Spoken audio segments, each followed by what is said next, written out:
En el nombre del Padre, del Hijo, del Espíritu Espíritu Santo. Santo. Amén. Amén. Espíritu Santo, ven, visítanos en esta reunión, Padre Altísimo, para que te posesiones de la persona de nuestro hermano Rafael y el mensaje que tú tienes preparado para nuestra edificación llegue claro y directo, y nosotros estemos dispuestos a recibirlo como una semillita que tú irás cuidándola y con tu voluntad infinita, Señor, irá creciendo. Te agradecemos en el santísimo nombre de tu divino Hijo, nuestro Señor Jesucristo. Amén. Amén. Nuestro, que estás en el Estás en el cielo. cielo, santificado sea tu nombre. Venga a nosotros tu reino. Hágase tu voluntad en la tierra como en el cielo. Danos hoy nuestro pan de cada día. Perdona nuestras ofensas, como también nosotros perdonamos a los que nos ofenden. No nos dejes caer en la tentación y líbranos del mal. Amén. Dios te salve María, llena eres de gracia, el Señor es contigo. Bendita tú eres entre todas las mujeres y bendito es el fruto de tu vientre, Jesús. Santa María, Madre de Dios, ruega por nosotros pecadores, ahora y en la hora de nuestra muerte. Amén. Gloria al Padre y al Hijo y al Espíritu Santo, como era en el principio, ahora y siempre, por los siglos de los siglos. Amén. Amén. En esta semana que viene comienza la cuaresma con el miércoles de ceniza, que va a ser el 5 de marzo. Ahí comienza la cuaresma. La cuaresma dura, el nombre de cuaresma viene de la palabra latina cuadragésima, que quiere decir 40, 40. Son 40 días, este periodo de la iglesia, hasta la Pascua del Señor. O sea que la cuaresma dura desde el miércoles de ceniza hasta el jueves santo antes de la misa. Con la misa del jueves santo ya comienza el triduo pascual. Ya no es cuaresma, ya es el triduo pascual, ya es el comienzo de la Pascua. O sea que hasta la misa, antes de la misa del jueves santo, hasta ahí llega la cuaresma, desde el miércoles de ceniza hasta ahí llega. Entonces, lógicamente, el miércoles de ceniza es a veces un poco de superstición, a veces la gente no sabe lo que es en realidad, muchas veces no tiene una instrucción suficiente, creen que es como algo que te va a quitar el mal o etcétera, no sé, que sea como un talismán. No, la ceniza es solamente para las personas que tienen conciencia de pecado. O sea, a un niño recién nacido no se le puede echar la ceniza, ni a un niño de 2 o 3 años o 4 años, no se le puede poner la ceniza porque no tiene conciencia de pecado. Y la ceniza precisamente lo que te habla es de que precisamente te va a decir, o dos formas, hay dos fórmulas para decirla. Conviértete conviértete y cree en el Evangelio, o eres polvo y en polvo te vas a convertir. O sea, pues estas dos cosas las puede usar el sacerdote indistintamente, pero tiene la persona que tenga precisamente noción de que tiene pecado y quiere ir a una conversión en este periodo que es lo que se llama la cuaresma. Ese día es día de ayuno y abstinencia. El ayuno es solamente para las personas hasta los 59 años. O sea, de ahí para arriba no tiene que hacer ayuno. Abstinencia de carne es todos los viernes de cuaresma debes tener abstinencia de carne, no importa la edad que tengas. Los adolescentes no tienen que hacer ayuno, sino que el ayuno es para las personas ya mayores, que ya comienzan de 21 años, comienzan hasta los 59 años se hacen el ayuno.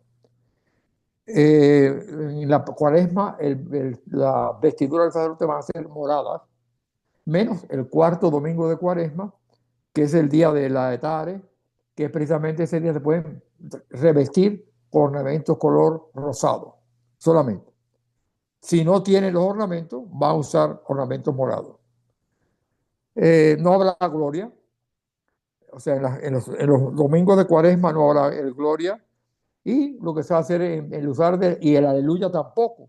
De manera que antes del Evangelio, se va a decir honor y gloria a ti, Señor Jesús. Y entonces se dice el versículo y a continuación se vuelve a decir otra vez honor y gloria a ti, Señor Jesús, pero no se dice el aleluya. El aleluya se deja para la Pascua. Es cuando empieza de nuevo el aleluya. Quería dar estas instrucciones para que uno sepa exactamente lo que es la cuaresma, lo que es el miércoles de ceniza. Porque el miércoles de ceniza y el domingo de Ramos son los días en que más gente va a la iglesia. El, el miércoles de ceniza para coger la ceniza y el domingo de Ramos para coger los ramos benditos.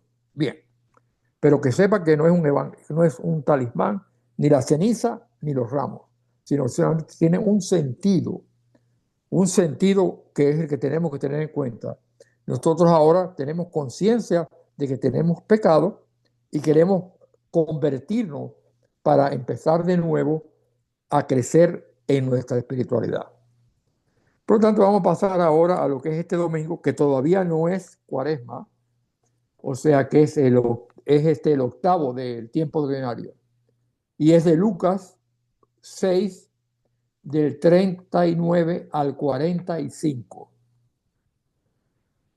En aquel tiempo Jesús propuso a sus discípulos este ejemplo.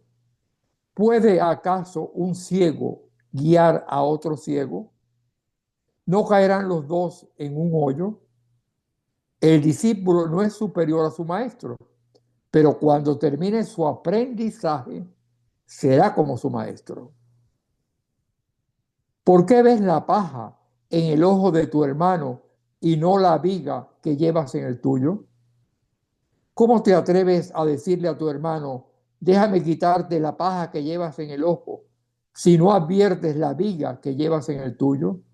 Hipócrita, saca primero la viga que llevas en tu ojo y entonces podrás ver para sacar la paja del ojo de tu hermano. No hay árbol bueno que produzca frutos malos, ni árbol malo que produzca frutos buenos. Cada árbol se conoce por sus frutos. No se recogen higos de la zarza, ni se cortan uvas de los espinos. El hombre bueno dice cosas buenas, porque el bien está en su corazón. Y el hombre malo dice cosas malas, porque el mal está en su corazón. Pues la boca habla de lo que está lleno el corazón. Palabra del Señor. Gloria a ti, Señor Jesús. Una de las cosas que yo estaba viendo de Alice von Hildegard, que es una teóloga que ya murió en el año 22, muy buena, alemana. Y ella decía que San Agustín decía que él no había visto había visto virtudes buenas en mucha gente pagana. Estamos hablando de gente que no cree en Jesucristo. Pero nunca había visto un pagano con humildad. O sea, él hacía la referencia a que la humildad hay que ir a un plano sobrenatural. Si tú no tienes idea de que Dios está por encima de todos nosotros y que es el creador de todas las cosas, tú no puedes ser humilde. O sea, la humildad precisamente es cuando yo soy capaz de desnudarme ante Dios, ver lo que soy y entonces veo la grandeza de Dios, que es el creador de todo, que es mi creador y es el que me sostiene y es el que me hace seguir adelante. Y Él está sobre mí. Él es el que me hizo hijo de Él y me entré a formar parte de la familia de Dios cuando fui bautizado. O sea, entonces yo veo mi pecado, pero a pesar de todo veo el amor que Dios me tiene. Acuérdense que yo creo, la otra vez les hablé, el amor de Dios es muy importante tener esa idea, porque si no, nos perdemos. O sea, Juan 3:16, ese versículo es importantísimo para nosotros saber nuestra vida espiritual. Dice aquí, porque tanto amó Dios al mundo que dio a su Hijo único para que todo el que cree en Él no perezca, sino que tenga vida eterna. O sea, Tanto amó Dios al mundo. En ese mundo estás tú y estoy yo. O sea, tanto nos amó Dios que hasta envió a su único hijo para que precisamente seamos capaces de participar de la vida divina. Y ese amor, cuando yo me realizo que Dios me ama, que yo siendo una criatura, veo que ese Dios tan grande, que es el creador de todo, que es inmensamente, entonces yo experimento lo que dice Pablo en Romanos 8. Romanos 8, verso 30 y 37, 39, perdón. ¿Quién nos separará del amor de Cristo? ¿La tribulación? ¿La angustia? ¿La persecución? ¿El hambre? ¿La desnudez? ¿Los peligros? ¿La espada? Como dice la Escritura, por su causa somos muertos todo el día, tratados como ovejas destinadas al matadero. Pero en todo esto salimos vencedores gracias a aquel que nos amó. O sea, el amor de Dios es fundamental para la vida del cristiano. Dios me ama, Dios me sostiene, y aunque pase por valles de tiniebla, ningún mal temeré. Ya sea la angustia, sea la persecución, sea cualquier tipo de mal que nombra Pablo ahí en la carta a los romanos, si yo tengo la conciencia de que Dios me ama, ese amor me sostiene a mí por encima de todo lo demás. Y aunque lo experimente, y lo experimentaremos, porque nadie está libre de verse en cualquiera de estas circunstancias que nombra Pablo en la carta a los romanos. Cuando pase por eso, yo confío en el Señor, me pongo en las manos del Señor y yo puedo salir adelante. En todo eso saldré vencedor. Gracias, no a mí mismo, sino gracias al poder del Espíritu Santo que está en mí y es el que me hace seguir adelante.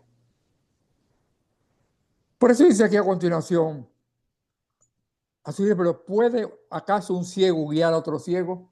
Aquí hay dos tipos de ceguera. La ceguera patológica, o sea, el hombre que está ciego por una enfermedad, por ejemplo, el ciego de Jericó, que estaba a las puertas de la ciudad, y cuando pasó Jesús decía, Jesús, hijo de David, ten misericordia de mí. Y el Señor lo sanó de su parte enfermedad que lo cegaba, no podía ver. Pero está la ceguera espiritual, o sea, es la persona que no ve la realidad de ese Dios que nos ama.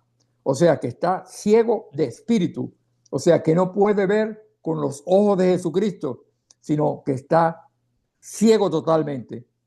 A veces rechazándolo, a veces no se da cuenta de la ceguera que tiene.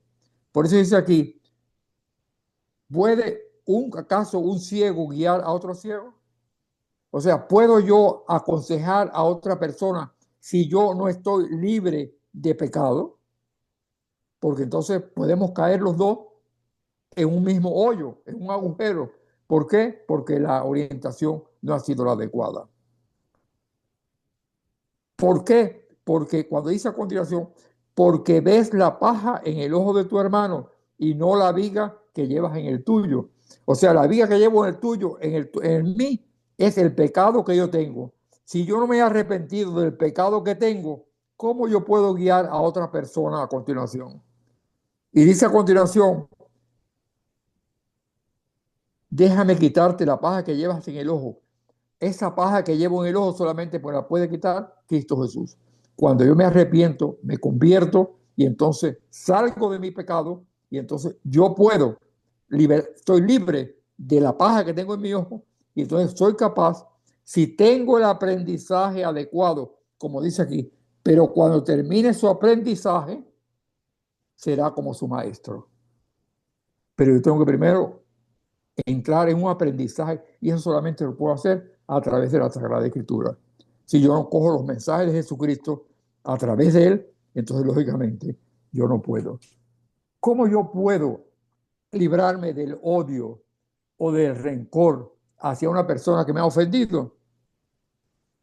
solamente con el poder de Jesucristo. Cuando tú estás lleno de rencor hacia otra persona, porque te ha ofendido, tú dices, por ejemplo, yo perdono, aunque la parte emocional esté contra eso. Tú no tienes ganas de perdonar, tú sigues pensando en la persona, en cosas distintas.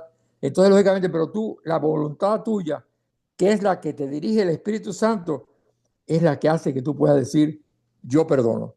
Y en ese momento estás perdonando, aunque las emociones no te acompañen, solamente, eventualmente, eventually, tú vas a sentir que las emociones se han curado y han desaparecido. Ese término no te lo puedo decir, lo que puede durar, pero tú sigues en la idea, voluntad, porque tu voluntad te lo dice, que tú perdonas y has perdonado, aunque emocionalmente todavía tú tengas cosas que... El amor que hablamos aquí es el amor ágape. O sea, los griegos tenían tres significados para la palabra amor. O sea, era el amor filios, que es el amor de los padres a los hijos y viceversa. El amor eros, que es el que tienen los esposos, erótico. Y el amor ágape, o sea, el amor que es el servicio a las demás personas. Entonces, tú, con esa idea del ágape, tú quieres servir a la persona, incluso la persona que te ha ofendido directamente. Lo vemos, por ejemplo, bueno, Jesucristo es el principal ejemplo. Cuando estaba en la cruz, una de las últimas palabras fue, Padre, perdónalos porque no saben lo que hacen. O sea, que hasta los está excusando. ¿Por qué? Porque ahí le habían hecho de todo. Lo habían torturado, lo habían azotado, lo habían escupido, lo habían abofeteado, le habían hecho barbaridades con él y hasta lo habían clavado en una cruz. Y entonces, una de las cosas que dice es, perdónalos porque no saben lo que hacen. En el plano nuestro, en el plano de algunos santos, por ejemplo, Edith Stein, esa alemana que, que era atea, era profesora de la universidad en Alemania, era un cerebro total. Y ella se convirtió gradualmente y se hizo católica. Oye esto, ella tenía un grupo de profesores de la universidad que la mayoría eran protestantes, ella era atea. Y entonces convivían, se reunían, etcétera. Pero en una de ellas, el esposo murió en la guerra. Esa mujer tenía 27 años, a la viuda solamente, y se quedó con 3 hijos. Y su esposo murió en la guerra. Entonces el grupo le dice a ella, te toca a ti ir a consolarla a ella. Ella por disciplina aceptó, pero en el camino iba diciendo, ¿qué le voy a decir yo si yo no creo en nada?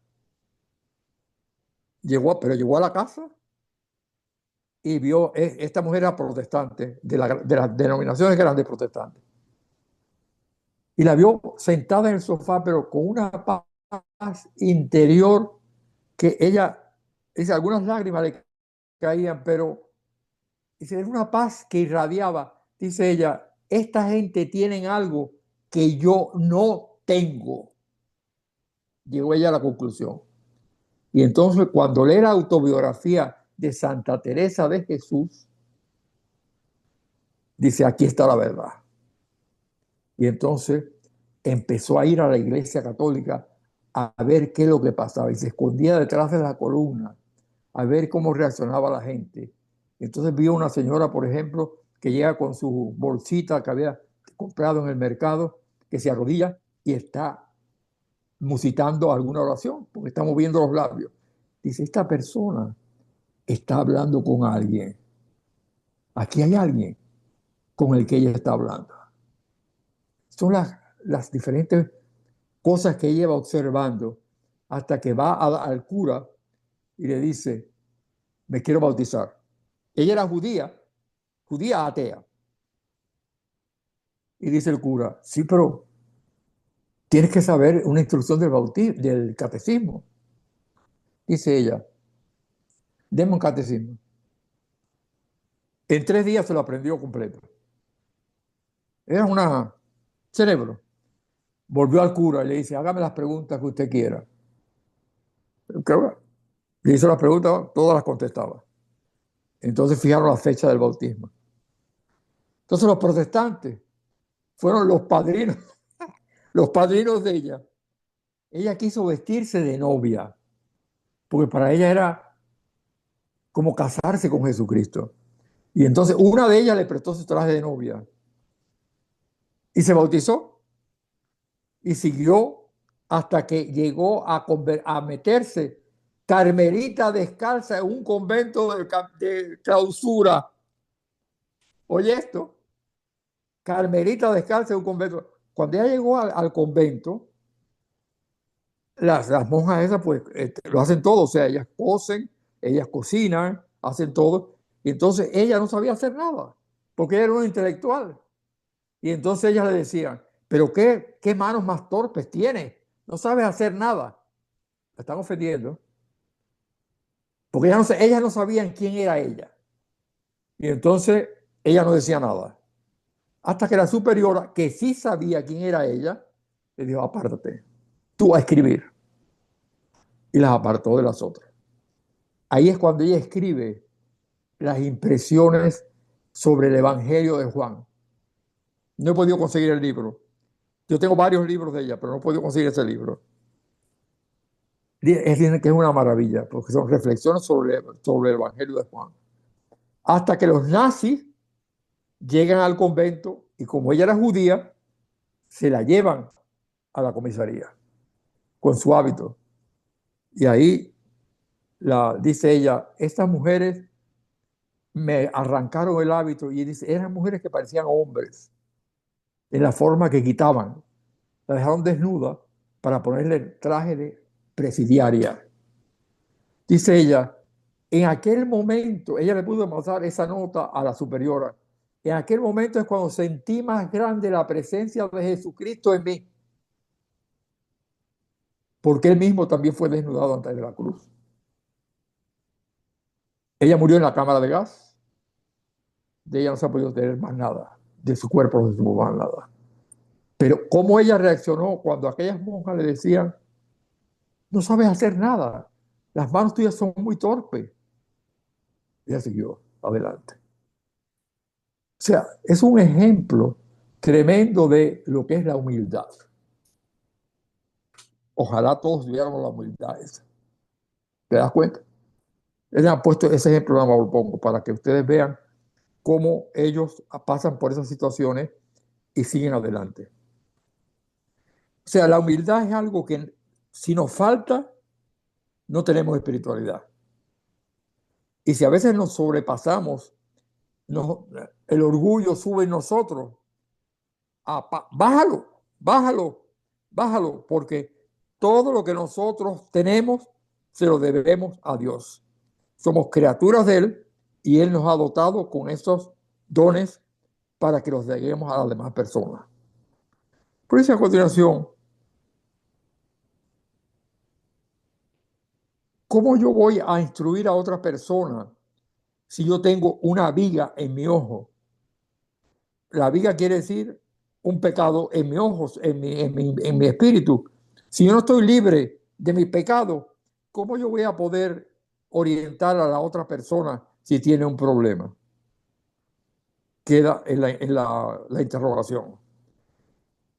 Dice aquí, no hay árbol bueno que produzca frutos malos. Quiere decir, lo bueno o lo malo sale de lo que hay en tu interior. O sea, en las palabras que tú dices, se conoce lo que hay en tu interior. O sea, porque viene justamente del espíritu. La palabra expresa lo que hay en la conciencia del hombre.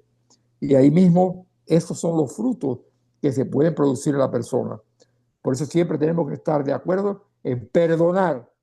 Perdonar cuando decimos algo que es inconveniente para saber. Esa es la humildad.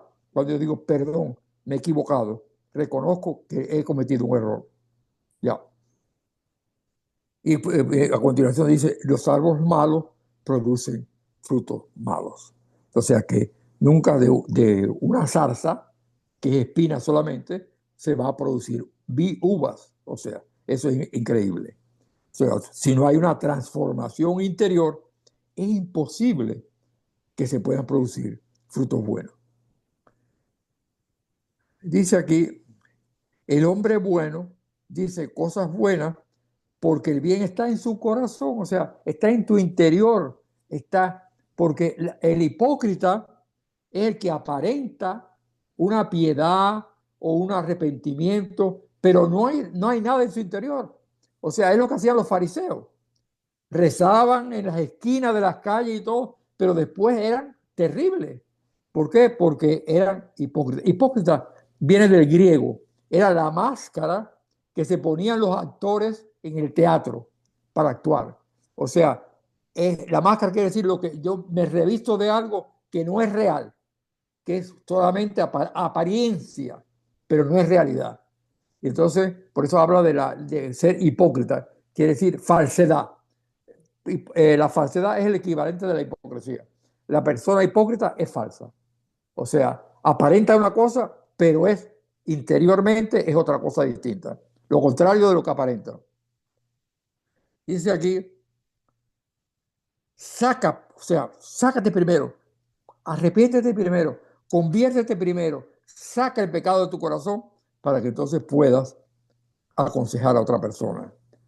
Y dice a continuación, el hombre bueno dice cosas buenas. ¿Por qué? Porque del cerebro sale en realidad lo que tú tienes en tu interior. El hombre malo dice cosas malas porque el mal está en su corazón. Ahora dice que pues de la boca habla de lo que está lleno el corazón. Precisamente de lo que tú dices, precisamente. No alabes a nadie sin haberlo oído hablar primero. El salmo precisamente es, por ejemplo, otro ejemplo que me da, ahora me viene a la mente, ayer, el domingo pasado, cuando Saúl, el rey Saúl, perseguía a David para matarlo. Iba con 3.000 hombres. ¿Se acuerdan de la primera lectura? Y llegan al campamento de noche. Saúl estaba dormido. La espada la tenía a su lado clavada en el suelo. Y Abisai, en la mano derecha de David, le dice, déjame que con tu misma espada le clave y queda muerto. Porque lo tenemos en nuestras manos. Y este es el gran escándalo. Cuando David dice, no, porque él es el ungido de Dios. ¿Quién puede matar al ungido de Dios y no cometer pecado? Ese es el gran escándalo. Que el ungido de Dios era el que lo iba persiguiendo para matarlo a él. Sin embargo, él dice, no, no lo mates. Y lo tuvo en sus manos. Y entonces después subió a la montaña y le enseñó la espada y le dijo, mira, te tuve en mis manos y no te maté. Ahí está otro ejemplo. El rey David, David, que en ese momento no era rey, era Saúl, era el rey, dice, pero el ungido de Dios. Por eso, el ungido de Dios, matar al ungido de Dios es cometer pecado. O sea, ese es otro ejemplo del perdón. Lo tuvo en sus manos. Y él Saúl lo perseguía para matarlo, el rey Saúl. Por eso son las características que nos da a nosotros el hecho de que pueden tener todo el poder en sus manos y sin embargo no obran el mal. El Salmo 91 va a ser, qué bueno es darte gracias, Señor. Siempre darte gracias. No solamente pedir cosas, sino agradecer a Dios la situación en que estamos, agradecer que estamos en su presencia, agradecer que Él nos acompaña en el camino, agradecer tantas cosas que tenemos que agradecerle. Qué bueno es darte gracias, Señor, que es el Salmo 91.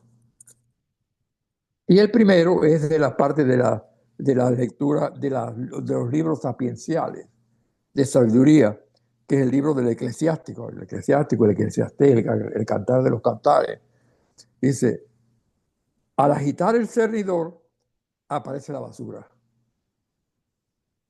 Cuando tú remueves a la persona, lo malo sale a flote. Cuando se encuentra en situaciones difíciles, eso es el agitar la basura. Sale a flote lo que la persona es en su interior. En la discusión aparecen los defectos del hombre, cuando empieza a discutir. En el horno se prueba la vasija del alfarero.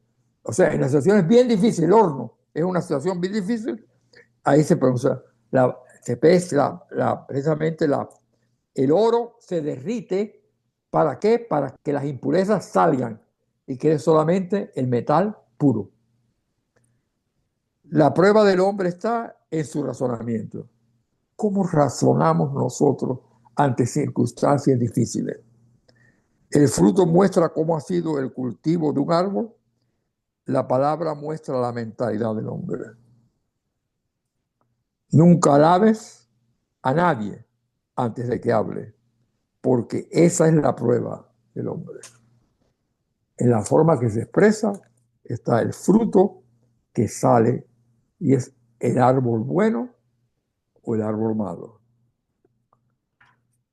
Yo creo que con eso ya tenemos una visión para enfrentarnos con la cuaresma y ponernos ante el Señor y decir, Señor, ¿cuánta falta me hace tu presencia para poder cambiar la forma mía de ser y estar cada vez más cerca de tus preceptos y del camino que tú nos has señalado?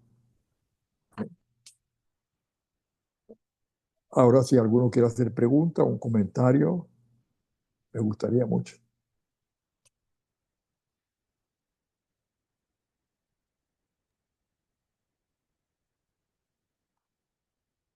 Y gracias, Rafael, como siempre. Dime, Mario. Y bueno, escuchándote y hablando de la cuaresma, uno, cómo pasa el tiempo de rápido, ya estamos en Semana Santa, que hace que estábamos dándonos la feliz Navidad, Es verdad. increíble. Ya, Y, pero a su vez es una época muy bonita, porque de verdad que escuchando este evangelio y la reflexión que tú nos acabas de dar, eh, ¿cuánto nos falta? ¿Cuánto nos falta para llegar ahí? Eh, Nos cuesta mucho, mucho trabajo entender lo importante que es el sanarse uno mismo, ya, el prepararse, el formarse espiritualmente para poder ayudar al hermano. ya. Eh, pero estamos en el camino, que eso es lo más importante, ¿no? Es un trabajo que, Es exactamente. Estamos en sí, el camino y el Espíritu Santo nos ayuda, nos lleva. es correcto, es correcto. Gracias, Rafa. No,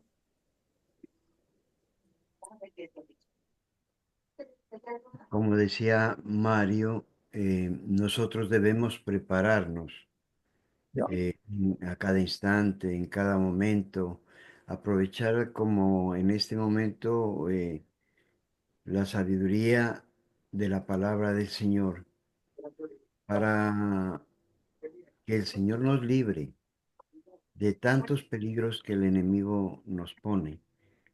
Yo reflexionando sobre la envidia que sintió Saúl eh, sobre David, a pesar de que David lo hizo para defender el reino de Saúl. Desde luego que primero estaba el nombre de Dios, ¿no? Él fue a luchar para que el nombre de Dios no sea atropellado por un pagano como era Goliat. Pero una vez que él venció, pues la gente le aclamaba más a David que a Saúl. Como dice el cántico, dice, Saúl mató a sus 5.000 y Saúl a sus 10.000. Y esto le cegó de la envidia a Saúl. Siendo un hombre tan poderoso, en ese momento él era el rey y Saúl simplemente era un vasallo, uno más de la tropa de Saúl. Entonces, en esto yo veo cómo el demonio nos engaña, cómo el demonio nos pone cosas que no son ciertas. Y yo lo digo porque yo he caído en eso. Gracias a Dios, no exactamente en la envidia, pero sí en otras cosas, ¿no? El demonio, eh, a mí personalmente, me criba, como dice la palabra, como el trigo, me zarandea y ahí es cuando yo me pongo en dificultad por falta de fe y por falta de conocimiento para poder contestar al ataque del enemigo. Desde luego, la parte que a mí me corresponde, porque es Dios, a través de su Santo Espíritu, quien hace la obra, quien me defiende, quien está al tanto de todo lo que yo debo recibir de Dios para poder continuar en este camino, para continuar desarrollando la misión para la cual el Señor me ha llamado, aunque sea una misión bien pequeña, pero el Señor le agrada en la forma en que cada uno de nosotros desarrollemos nuestra misión. Y como dice la palabra, por sus frutos los conoceréis. Y ahí tienes también tú, Mario, tienes una respuesta a tu trabajo desempeñado en Emaús. Gracias, Rafael. Pero una de las cosas que quería decir, una cosa importante, por ejemplo, cuando David dice, Él es el ungido de Dios. Dios lo había escogido. Por ejemplo, te voy a poner un ejemplo. El Papa actual, Papa Francisco, hay gente que no le gusta por ciertas cosas, otra gente le gusta. Pero es el ungido de Dios. Y yo tengo que aceptarlo, porque Él fue escogido por Dios. Esa es la palabra que te dice a ti cuando David dice, yo puedo matar al ungido de Dios y no cometer pecado.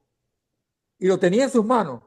Por eso Abisaí quería matarlo. Dijo, con un solo golpe le corto la cabeza. Pero dice, pero es el ungido de Dios. Fue escogido por Dios.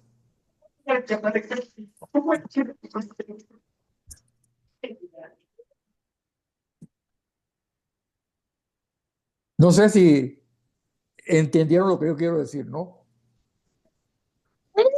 Sí, sí, es claro. Adelante, Miguel, ¿tú deseas hablar?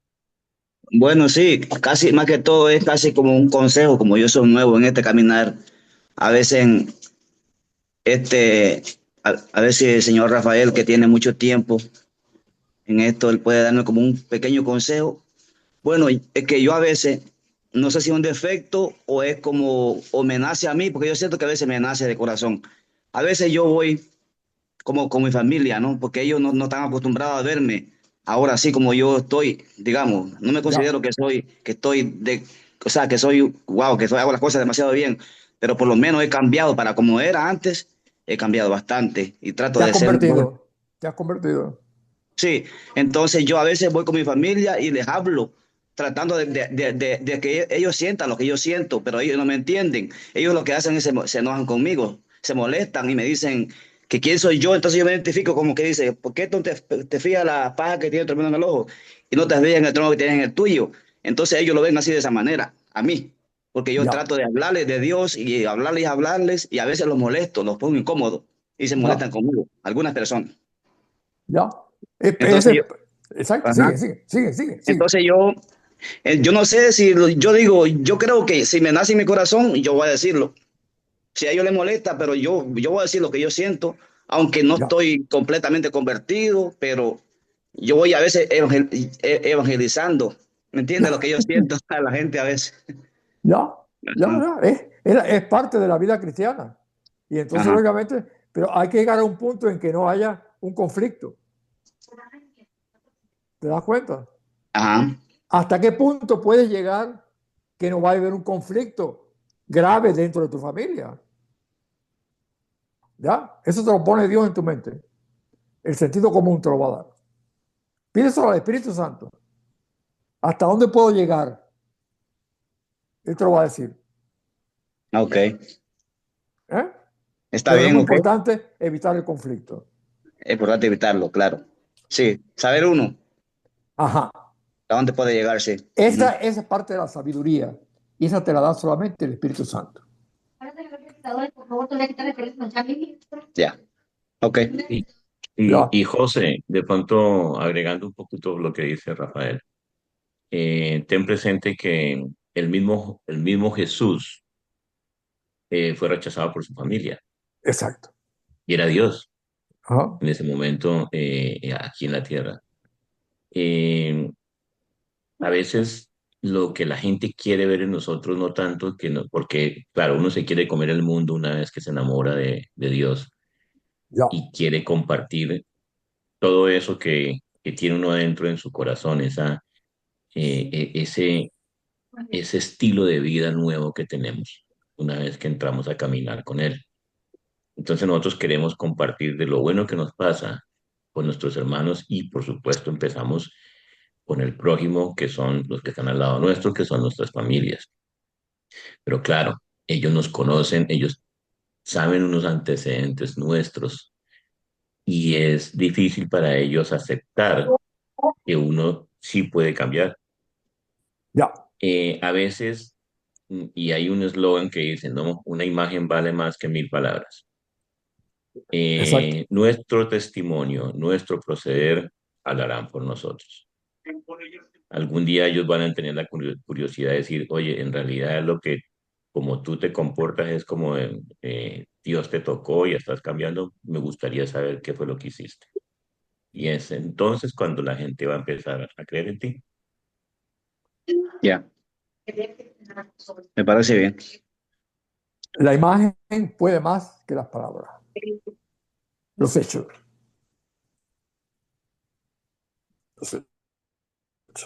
Y hay algo que nosotros debemos también tener presente, que cuando nos convertimos, el Espíritu Santo actúa en nosotros.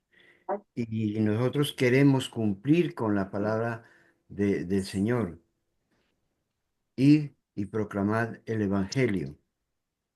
Y para que el rechazo no sea tan pesado, porque lógico, el enemigo está ahí presente y desde luego que vamos a tener rechazo. Y lo primero que vamos a recibir es el rechazo a nuestra persona. ¿Por qué? Porque la persona que nos está escuchando, en mi caso, por ejemplo, al Carlos de hace algunos años atrás. Entonces, el demonio a través de eso resta credibilidad a, a lo que uno está tratando de comunicar, pero nos da fuerza algo que Rafael ha insistido en enseñarnos. Nosotros simplemente somos unos obreros para sembrar la mies, y es el Señor quien hace crecer. Es el Señor a través de su Espíritu Santo quien hace todo. Nosotros simplemente compartimos su palabra y el Señor hace lo demás. O sea, el Señor hace todo.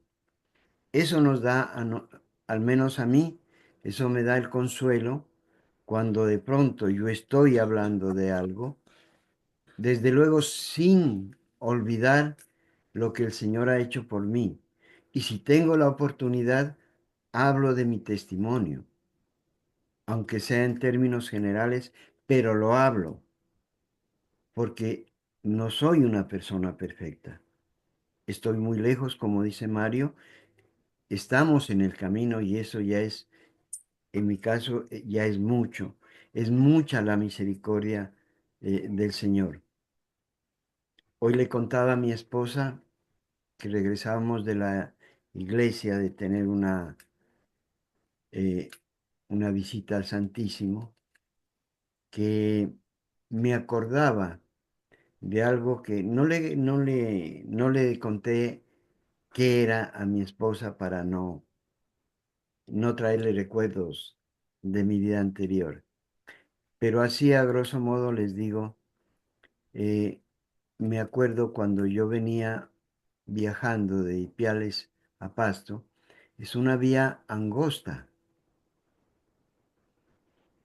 Yo había tomado y venía tomado manejando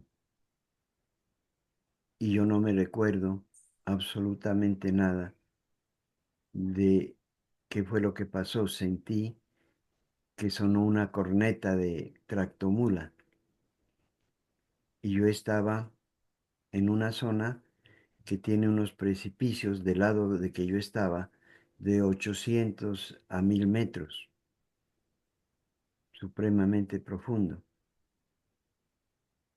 Eso me vino cuando yo estaba enfrente del Santísimo, me vino a la mente y yo le decía al Señor, Señor, qué misericordioso has sido tú conmigo.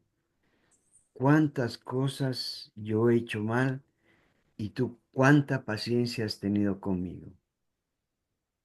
Entonces, eso, el saber que el Espíritu Santo es quien hace toda la obra, es lo que a mí me da fuerzas de continuar.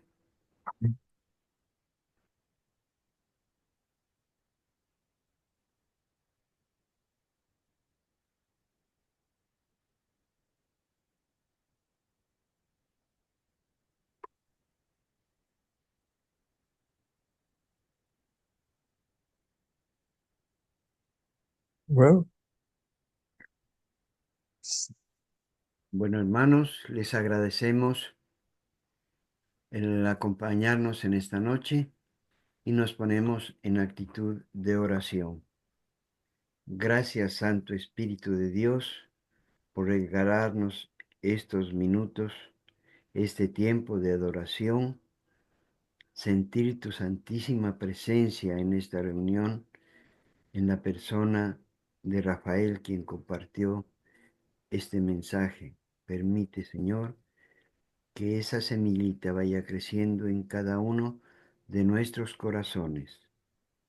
Y te lo agradecemos en el santísimo nombre de tu divino Hijo, nuestro Señor Jesucristo. Amén. Amén. Amén. Nuestro que estás en el cielo, santificado sea tu nombre. nombre. Venga a nosotros tu reino. Hágase tu voluntad en la tierra como en el cielo. Danos hoy nuestro pan de cada día. Perdona nuestras ofensas, como también nosotros perdonamos a los que nos ofenden. No nos dejes caer en la tentación y líbranos del mal. Amén. Dios te salve María, llena eres de gracia, el Señor es contigo. Bendita tú eres entre todas las mujeres, y bendito es el fruto de tu vientre, Jesús. Santa María, Madre de Dios, ruega por nosotros pecadores, ahora y en la hora de nuestra muerte. Amén. Gloria al Padre, y al Hijo, y al Espíritu Santo, como era en el principio, ahora y siempre, por los siglos de los siglos. Amén.